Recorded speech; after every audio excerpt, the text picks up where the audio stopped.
Ladies and gentlemen, as we proceed to give you what you need, allow me to reintroduce myself. My name is Cody, and today we are here for another sneaker unboxing. Today we are looking at the Air Jordan 1 Court Purple 2020.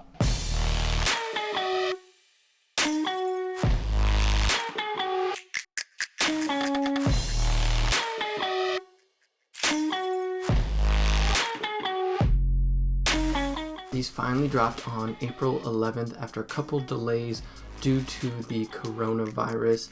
I was able to cop mine on the SNKRS app when they dropped. I don't want to jinx myself, but I've been very lucky on the SNKRS app recently, which is very much against the reputation of the app. These, of course, are being compared to the Court Purple Jordan 1s that came out in 2018.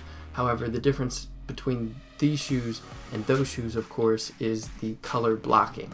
The 2018 pair had the black toe color blocking, while this pair in 2020 has more of a Chicago style color blocking. I prefer these new ones over the 2018 pair. When it comes to Jordan 1s, I don't think you can top the traditional Chicago color blocking. Which one is your favorite? I'm very interested to see what other people think of these. Also, what color blocking of Jordan 1s do you prefer? Which one is your favorite? Do you prefer the bread colorway, the black toe colorway, or more of the traditional Chicago colorway? Let me know, because I'm very interested in what you all have to say. The color breakdown on the box, of course, starts with the Court Purple, which wraps around the front of the toe boxes and down the sides of the shoe.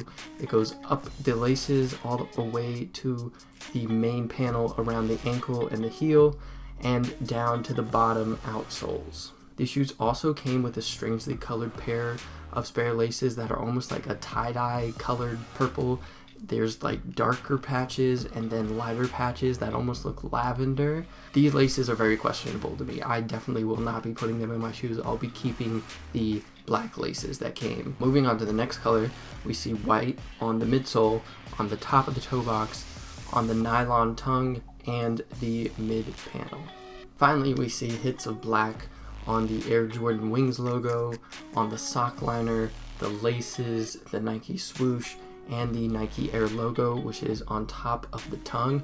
Now, this is the main detail that is different from traditional Jordan 1s. OG Jordan 1s, the tongue tag on top of the tongue is just that. It's just a tag.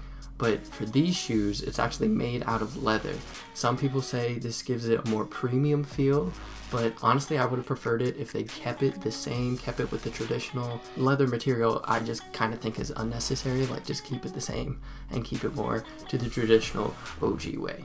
As far as the quality of the materials on the shoe, I would say it's pretty standard for a Jordan 1, if not a little bit above standard.